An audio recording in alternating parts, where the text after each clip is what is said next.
성경 통독 레시피 40페이지 2과 족장사. 통포인트. 아브라함의 신앙, 히브리인의 신앙으로. 하나님께서는 모든 민족을 위한 복의 통로로 아브라함을 나라로 세우겠다고 말씀하셨습니다. 하나님의 말씀대로 아브라함의 후손들은 이 매굽을 통해 큰 민족을 이루었고, 출애굽을 통해 마침내 모든 민족을 위한 한 민족으로 나라를 세웠는데, 그 나라가 바로 제사장 나라입니다. 장차 하나님 나라로 수렴되는 제사장 나라는 이처럼 아브라함 때부터 준비된 나라였습니다. 성경은 아브라함이 모리아산 번제로 하나님의 친구가 되었다고 기록하고 있습니다. 아브라함과 하나님께서 서로를 위해 사랑하는 아들을 내어놓는 경험을 공유했기 때문입니다. 아브라함과 이삭의 모리아산 번제는 이후 히브리인의 신앙을 이어가는 중요한 사건이 되며 2000년 후 갈보리산 번제의 여호와 이레가 됩니다. 1. 갈대아 우르에서 가나안으로. 하나님의 공간 경영. 어느 날 하나님께서 아브라함에게 찾아오십니다. 그리고 그 땅을 떠나 보여줄 땅으로 가라고 명령하십니다. 당시 문명이 매우 발달해 있던 도시 갈대아 우르에 살고 있던 아브라함은 하나님의 말씀에 순종하여 고향을 떠나 약속의 땅으로 향했습니다. 하나님께서는 아브라함에게 자손과 땅에 대한 두 가지 약속을 주셨습니다. 아브라함의 자손을 하늘의 별처럼 바닷가의 모래처럼 많게 해주시겠다는 것이고, 아브라함이 머물게 될 가나안 땅을 그의 후손에게 기업으로 주시겠다는 것입니다. 하나님께서 아브라함 개인과 그의 가정을 먼저 선택하신 이유는 결국 의와 공도의 나라인 제사장 나라를 가나안 땅에 세우시기 위함입니다. 가나안은 성경에서 가장 중요한 공간입니다. 훗날 아브라함의 후손들은 이 매국과 출애굽을 거쳐 약속의 땅 가나안으로 돌아오게 됩니다. 다윗 때에는 가나안 땅 가운데 한 곳인 예루살렘이 이스라엘의 수도가 되고 언약궤를 이곳으로 옮겨옵니다. 그리고 다윗의 성전 건축 준비를 이어받은 솔로몬이 성전을 건축함으로써 예루살렘은 하나님의 이름을 두려고 택한 곳이 됩니다. 그로부터 1000년 후 예수님께서 예루살렘에서 십자가를 지셨고, 예수님의 지상명령 이후부터 복음은 예루살렘에서 땅끝으로 퍼져 나가게 됩니다. 하나님께서 가나안으로 시작하신 공간 경영은 결국 새하늘과 새 땅으로 가는 중요한 지점이 됩니다. 창세기에서 말씀하신 하나님의 원대한 뜻, 자손에 대한 약속은 이후 출애굽기 1장과 민수기 1장에서, 땅에 대한 약속은 여호수아의 가나안 정복을 거쳐 다윗 시대에 성취됩니다. 그래서 자손과 땅에 관한 하나님의 약속은 모세오경과 여호수아를 이해하는 데 핵심이 되며 하나님의 세계 경영을 이해하는 데에도 중요한 기초가 됩니다. 2. 제사장 멜기세덱의 축복과 아브라함을 나라로. 아브라함의 조카 롯이 아수르 도시 국가들과의 전쟁으로 사로잡혔습니다. 이때 소돔의 한 사람이 도망쳐 나와 아브라함에게 이 소식을 전합니다.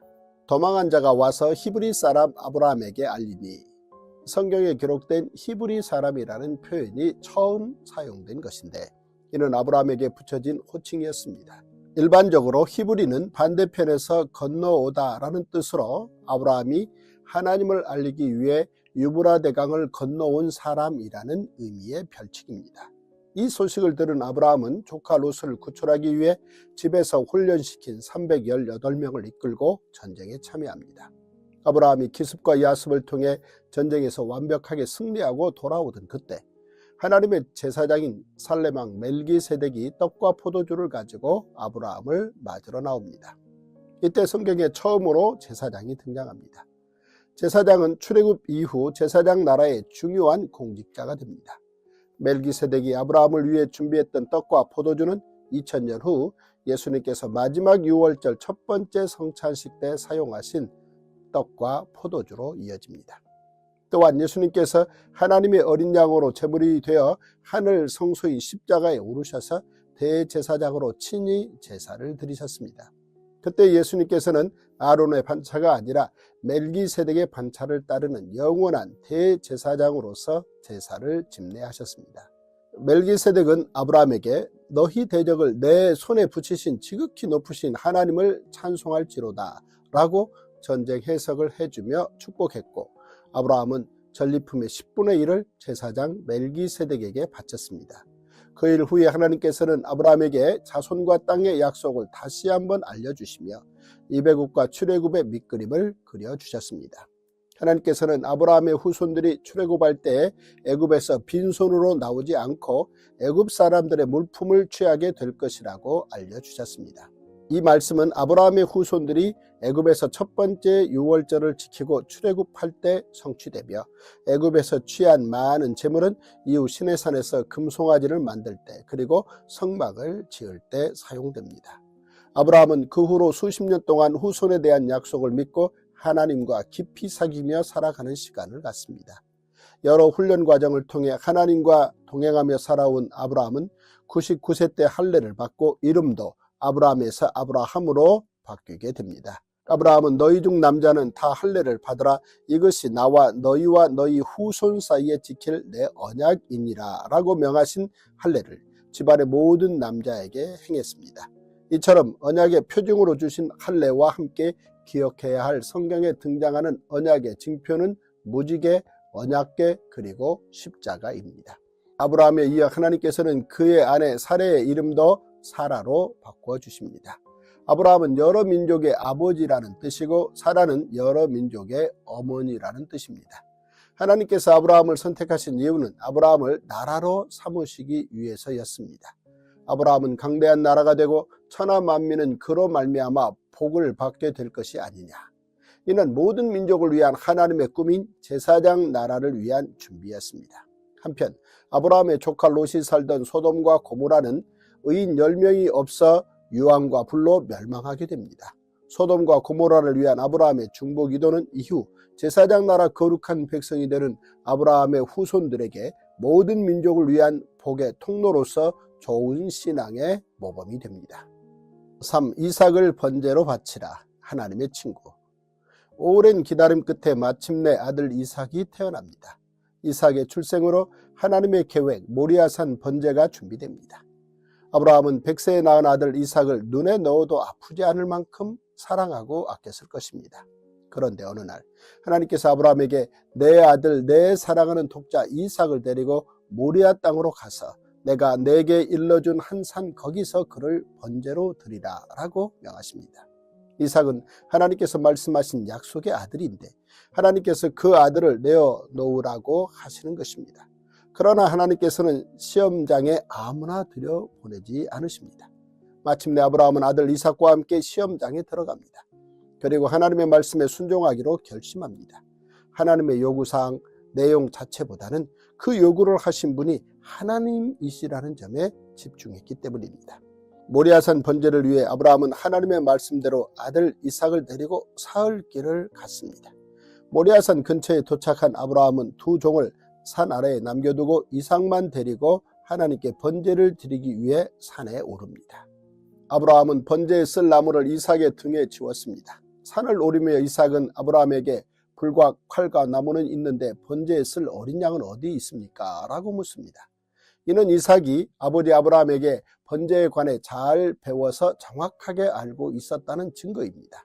아브라함은 이삭에게 내 아들아 번제할 어린 양은 하나님이 자기를 위하여 친히 준비하시리라 라고 답합니다. 모리아산 번제는 하나님의 말씀에 순종한 아브라함과 아버지의 말씀에 순종한 아들 이삭의 이야기입니다. 이삭의 순종은 아버지 아브라함과의 사랑과 믿음의 관계가 전제되었기에 가능했습니다. 또한 아버지 아브라함이 하나님의 명령에 순종했기에 이삭도 순종할 수 있었습니다. 모리아산에서 이루어진 아브라함과 이삭의 순종은 하나님의 심장을 터뜨릴 만큼 하나님께 큰 기쁨을 드렸습니다. 내가 내 아들 내 독자까지도 내게 아끼지 아니하였으니 내가 이제야 내가 하나님을 경외하는 줄을 아노라. 번제는 하나님과의 관계를 드러내는 행위입니다. 즉 하나님을 경외함이며 이는 하나님의 기쁨입니다. 아브라함이 이삭에게 말했던 대로 번제에 쓸 제물은 하나님께서 미리 준비해 주셨습니다. 이것이 여호와 이레입니다. 모리아산에서 아브라함이 이삭을 향해 칼을 잡는 그 순간 하나님께서 아브라함을 친구로 삼으셨습니다. 아브라함은 사랑하는 독자를 하나님을 위해 내어 놓았고 2000년 후 하나님께서는 아브라함의 후손들을 위해 갈보리 십자가 위에서 독생자 예수 그리스도를 내어주십니다. 가장 아끼는 아들을 서로 내어놓는 경험의 공유를 통해 하나님과 아브라함이 친구가 된 것입니다. 모리아산 사건을 통해 믿음의 사람 아브라함은 순종의 아이콘이 됩니다. 4. 막벨라 굴에 묻힌 아브라함과 사라. 세월이 지나 아브라함의 아내 사라가 죽습니다. 갈대아 우르에서부터 믿음의 여정에 동행해온 아내 사라가 죽자 아브라함은 헤브론에 있는 막벨라 굴을 사서 사라를 장사 지냅니다. 그리고 아브라함은 아들 이삭을 위해 그의 아내를 찾아줄 계획을 세웁니다. 아브라함은 그의 종 다메섹 사람 엘리에셀에게 이삭의 신부감을 구해오는 일을 맡깁니다. 다메섹 사람 엘리에셀은 아브라함이 믿음의 삶을 사는 동안 아브라함의 충성스러운 종이자 든든한 믿음의 친구로서 곁에 있었던 사람입니다. 엘리에셀은 아브라함의 기대를 저버리지 않고 멀리 하란까지 가서 아브라함을 위해 이삭의 아내 리브가를 택해 함께 옵니다. 아브라함 그도 향년 175세에 하나님의 부름을 받고 아내 사라가 묻혀있는 막벨라 굴에 장사됩니다. 아브라함과 그의 아내 사라가 약속의 땅 가나안 막벨라 굴에 묻힘으로 아브라함의 후손들에게 가나안 땅은 약속의 땅이자 고향 땅이 됩니다. 5. 순종과 양보의 사람 이삭. 이제 이삭이 아브라함의 믿음과 순종의 삶을 이어받아 그의 시대를 열어갑니다. 하나님의 꿈이 아브라함에게서 다음 세대 이삭으로 계승된 것입니다. 그런데 이삭이 리브가와 결혼한 지 20년이 지나도록 자식이 생기지 않았습니다. 드디어 이삭의 나이 60세 되던 해 이삭 부부의 간절한 기도를 들으신 하나님께서 쌍둥이 아들 에서와 야곱을 자녀로 주셨습니다. 아브라함 때처럼 이삭 때에도 가나안 땅에 흉년이 들었습니다. 하나님께서는 이삭에게도 자손과 땅에 대한 약속을 주시며 애굽으로 내려가지 말라고 말씀하십니다. 이삭은 하나님의 명령을 받아들여 그 아래 그대로 머물며 척박한 땅에 씨앗을 뿌렸습니다. 극심한 흉년 중에 지은 농사였음에도 하나님께서 복 주심으로 이삭은 100배의 결실을 거두었습니다. 하나님께서 이삭의 순종을 보시고 큰 복을 주신 것입니다. 풍년과 흉년은 하나님께서 땅을 경영하시는 방법입니다. 이삭 때의 흉년 이야기는 이후 요셉이 애굽에서 바로의 꿈을 해석하고 7년 풍년과 7년 흉년 총 14년간의 국가 비상사태를 관리하는 근거가 됩니다. 이후 하나님께서는 아브라함의 후손들에게 너희가 내 규례와 계명을 준행하면 내가 너희에게 철따라 비를 주리니 땅은 그 산물을 내고 밭의 나무는 열매를 맺으리라 라고 말씀하시면서 가나안 땅에서 주실 복을 약속해 주셨습니다. 그런데 그랄 백성이 이삭이 파는 우물마다 흙으로 메우는 사건이 발생합니다. 이는 갑자기 거부가 된 이삭을 향한 시기 때문이었습니다. 이삭은 그들과 다투지 않기 위해 떠나고 다시 파고 옮기고 또다시 파기를 반복합니다. 그 결과 그들이 이삭의 선함과 하나님의 함께하심을 인정하며 이삭을 찾아와 계약을 맺습니다. 이처럼 양보의 사람 이삭의 삶의 방식은 하나님의 사람들이 본받고 배워야 할 아름다운 신앙의 모습 중 하나입니다. 6. 야곱의 하란 생활. 이삭과 리브가의 자손에 대한 기도가 응답될 때 하나님께서는 큰 자가 어린 자를 섬기리라 라고 말씀하셨습니다. 이것은 결코 간단한 문제가 아닙니다. 따라서 이삭과 리브가는 이 문제를 신중하고 성숙하게 처리해야 했습니다. 그러나 이삭은 하나님의 뜻을 소홀히 여기고 큰아들 에서에게 축복하려 합니다. 이 사실을 알아차린 리브가는 하나님의 말씀을 이삭에게 상기시키는 옳은 절차를 생략한 채 아들 야곱으로 하여금 아버지를 속여 축복을 받게 합니다. 야곱은 그런 옳지 못한 방법에 동조하여 아버지 이삭으로부터 축복을 받습니다. 그러자 지난번에도 팥죽 한 그릇에 자신의 장자권을 가로챘던 동생 야곱이 또다시 자신이 받을 아버지의 축복까지 도둑질했다고 생각한 에서는 야곱을 향해 크게 분노했습니다. 결국 야곱은 화가 머리끝까지 난 형 에서를 피해 하란에 있는 외삼촌 라반의 집으로 도망쳐야 했습니다. 이는 두 아들을 하루에 모두 이룰 수 없다고 생각한 리브가와 이삭의 생각이었습니다. 장자의 축복을 받으려 형과 아버지까지 속였던 야곱은 빈손으로 도망길에 올라 길에서 노숙하며 돌베개를 베고 잠을 자야 했습니다. 그 길에 하나님께서 야곱의 꿈에 나타나셔서 자손과 땅에 대한 약속과 임마누엘의 복을 주십니다. 그러자 야곱이 아침에 일찍이 일어나 지난밤에 베개로 삼았던 돌을 가져다가 기둥으로 세우고 그 위에 기름을 붓고 루스라 불렸던 그곳을 베델이라 부릅니다. 야곱은 그곳에서 하나님께 자신을 고향 땅으로 돌아오게 해주시면 자신이 기름을 부은 그 돌은 하나님의 집이 되게 하고 하나님께서 자신에게 주신 모든 소득에서 10분의 1을 하나님께 바치겠다고 서원했습니다. 베델에서 서원한 야곱의 11조 이야기는 아브라함의 11조 이야기에서 시작되었습니다. 가나안에서 출생한 야곱은 이후 요셉의 초청으로 애굽으로 향하기까지 가나안을 2번이나 떠나는 인생을 살게 됩니다. 처음 가나안을 떠나 하란에 도착한 야곱은 라반의 집에서 일을 시작했습니다. 아내와 재물을 얻기 위한 치열한 노력 끝에 야곱은 하란에서 4명의 아내와 11명의 아들, 1명의 딸을 둔 가장이 되었습니다. 이렇게 하란에서 태어난 11명의 아들과 이후에 태어난 베냐민까지 야곱의 12아들은 400년 후 애굽에서 12지파가 됩니다. 한편 언니와 동생 관계이면서도 서로를 한없이 질투하는 부인 레아와 라헬의 갈등으로 야곱 가정에는 늘 불안과 다툼이 있었습니다. 야곱은 외삼촌이자 장인인 라반과도 재산 문제로 갈등을 일으킵니다. 이를 계기로 야곱은 20년의 하란 생활을 정리하고 고향 가나안을 향해 출발하게 됩니다. 야곱은 하란에서 목축업자가 되어 대단한 성공을 이루었는데 이는 놀랍게도 출애굽을 위한 하나님의 밑그림이었습니다. 아브라함을 통해 미리 예고하셨던 이배국과 출애굽의 큰 그림에서 시작된 것입니다. 야곱이 목축업자가 되어 하란에서 시작한 어린 양 준비는 출애굽의 첫 번째 유월절 어린 양의 준비가 되었으며 이후 신약 성경에서 세례 요한을 통한 하나님의 어린 양 그리고 예수님의 십자가 단번 제사의 제물 이야기로 이어집니다. 7. 고향으로 돌아온 야곱 이스라엘로.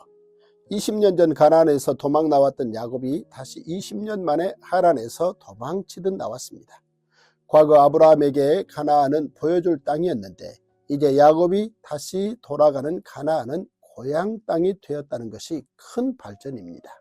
고향으로 돌아가라는 하나님의 말씀대로 가나안 땅으로 향하면서도 야곱의 마음속에는 형 에서에 대한 두려움이 가득했습니다. 이때 하나님께서는 야복나루에서 야곱의 이름을 이스라엘로 바꾸어 주셨습니다. 이스라엘은 이후 아브라함의 후손들이 세우게 되는 나라의 이름이 됩니다. 야곱은 놀라운 복을 받았음에도 아직 두려움 속에 있었지만 하나님께서는 이미 에서의 마음을 움직이시고 진심 어린 화해의 식탁을 준비하고 계셨습니다. 하나님의 은혜로 야곱은 에서를 만나 극적인 화해를 이룰 수 있었습니다. 야곱은 베델 근처에서 사랑하는 아내 라헬을 잃습니다. 또한 이삭도 삶의 기한이 다 되어 헤브론 땅에서 숨을 거두자 에서와 야곱이 함께 이삭을 막벨라 굴에 장사합니다. 이처럼 아브라함에 이어 이삭이 묻히면서 막벨라 굴은 아브라함 가문의 장지가 됩니다. 이후 야곱도 이곳에 장사됩니다. 창세기 36장에 나오는 에서 후손의 족보는 에돔 족속의 기원을 알려주고 있습니다. 성경 전체의 숲에서 보면 에서 후손의 족보는 이후 예언서 오바댜 등의 배경이 됩니다. To the cross, 십자가로 향하는 레시피, 아브라함을 통한 나라 큰 그림. 가나안에서 예루살렘, 예루살렘에서 땅끝으로. 하나님께서는 아브라함을 갈대아 우르에서 보여줄 땅 가나안으로 인도하셨습니다. 이후 야곱에게 가나안은 고향 땅이 되었고 이배국과 출애굽 후 아브라함의 후손들에게 가나안은 약속의 땅이 됩니다. 아브라함 이후 500여 년 만에 아브라함의 후손 히브리 민족은 모세 때 움직이는 성막 500년 시대를 거쳐 다윗 때 예루살렘 성전 1000년 시대를 열게 됩니다. 솔로몬 때 예루살렘의 성전이 세워지면서 명실공히 예루살렘은 하나님의 이름을 두려고 택한 곳이 되어 가나안 땅에서 가장 중요한 곳이 됩니다. 그리고 1000년 후 예수님께서는 성전이 있는 바로 그곳 예루살렘에서 십자가를 지십니다. 부활하신 예수님께서는 승천하시기 전 제자들에게 지상명령을 주시며 예루살렘에서 땅끝까지 예수님의 증인이 될 것을 명령하십니다. 성경에서 가장 중요한 지명인 가나안 땅의 예루살렘은 예수님의 지상명령으로 모든 민족을 위한 땅끝까지로 확대됩니다. 아브라함과 다윗의 자손 예수 그리스도의 계보라. 성경은 한마디로 아브라함과 다윗의 자손 예수 그리스도의 계보입니다. 성경에는 대략 2000여 년의 시간, 1500여 곳의 공간과 500여 명의 인간이 등장합니다. 창세기 12장에 등장한 아브라함은 성경에 기록된 5000여 명의 인간 가운데 하나님께 순종한 대표적인 신앙인이며 믿음의 조상입니다. 마태는 아브라함부터 다윗까지 14대, 다윗부터 바벨론 포로까지 14대, 바벨론 포로부터 예수님까지 14대라고 소개합니다. 멜기세덱의 판차 예수 그리스도. 하나님의 제사장 살레망 멜기세덱을 만나 축복을 받은 아브라함은 전리품의 10분의 1을 그에게 바쳤습니다. 이 사건은 시편과 히브리서에 언급된 대로 멜기세덱의 서열에 따라 영원한 제사장이 되시는 예수님과 연결됩니다. 모리아산 번제에서 갈보리산 단번제사로 이삭이 자신의 번제에 쓸 장작을 메고 올라갔듯이 2000년 후 예수님께서 십자가를 지고 골고다 언덕을 올라가셨습니다. 다른 누구도 아닌 아버지 아브라함이 아들 이삭에게 칼끝을 겨누며 손에 힘이 들어갈 때 하나님께서 너희는 거기까지 라고 하시면서 이제야 내가 하나님을 경외하는 줄 아노라 라고 말씀하셨습니다. 하나님께서 너희는 거기까지 라고 말씀하신 아브라함과 이삭의 모리아산 번제는 2000년 후 바로 그곳에 하나님께서 그의 아들을 보내셔서 십자가에서 죽게 하심으로 단번제사를 드리게 하신 이야기의 밑그림입니다. 이배굽과 출애굽 예고를 통한 제사장 나라 큰 그림. 하나님께서는 아브라함이 강대한 나라가 될 것이라고 말씀하셨습니다.